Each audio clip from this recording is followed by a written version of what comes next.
Hi, Danika Watson, nurse practitioner, coming to you today to discuss constipation.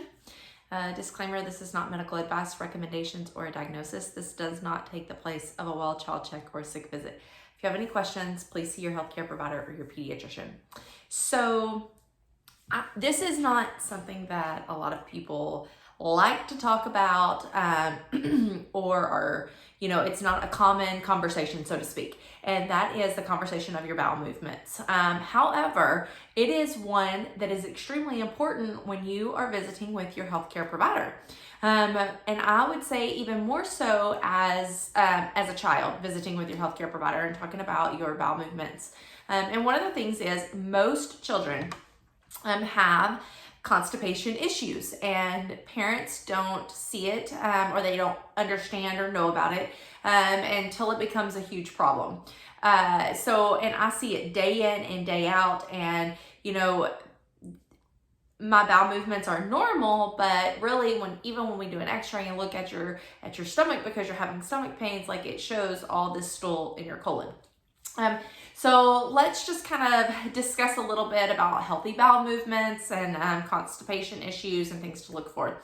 So when we are talking, first off, as parents, when you are changing your baby's diaper, you're aware of what their stool looks like, the color of it, how often they're going, because you're dealing with it, you're in the thick of it. And then as they get older, they learn to take care of themselves and they go to the bathroom by themselves. And those are just questions that, well, it's gross and we don't talk about. And so, and that's kind of why it gets lost and how it gets lost in the process with parents not understanding or not knowing exactly where their child is in their bowel regimen. So, a lot of people think that they have a normal routine when they go every other day or less, or maybe they go every day, but it's just a little bit.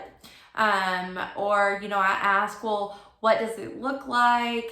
What color, what shape? And they can't tell me because they don't look at it.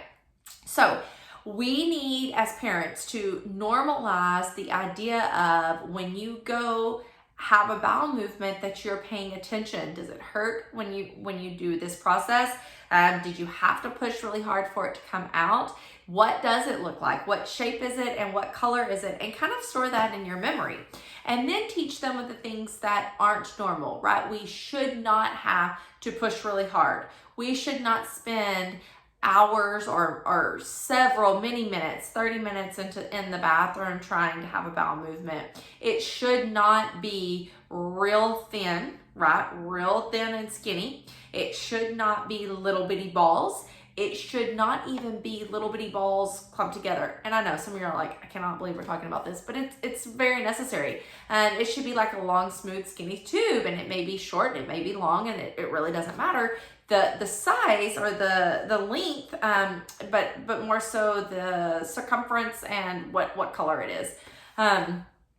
Honestly, if we are eating good foods that come from the ground, wholesome foods, our bowel movements shouldn't be awfully smelly. Like, they should have a small odor to them, but it shouldn't run you out of the house kind of thing. And so those are some things, some clues that say our bowels aren't healthy.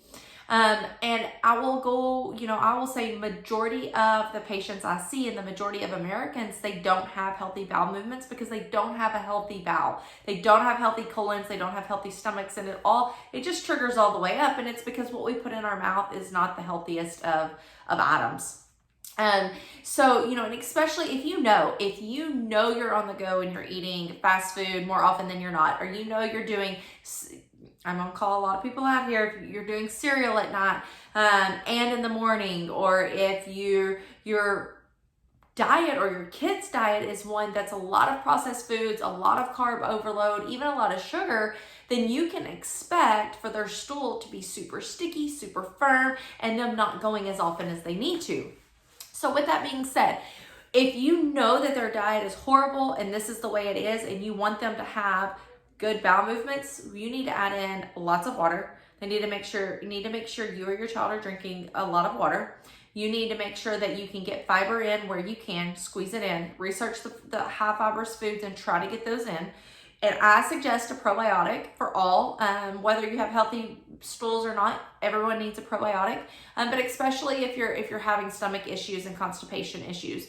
Some people frown upon the use of Miralax, and it's not one of my favorites, but sometimes it's needed in the immediate action to clear everything out, and then we can get on a better protocol and a better regime about cleaning our bowels so we don't get way backed up. Miralax is good if you need to get things pushed through and you need to get on it, in the acute setting.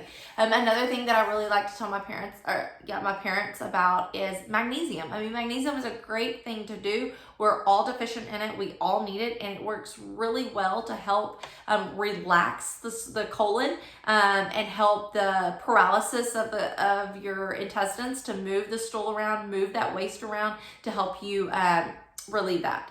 Okay, so I want you all to be very aware of how you're going, how your kids are going. I want you to talk about it when it's appropriate to talk about.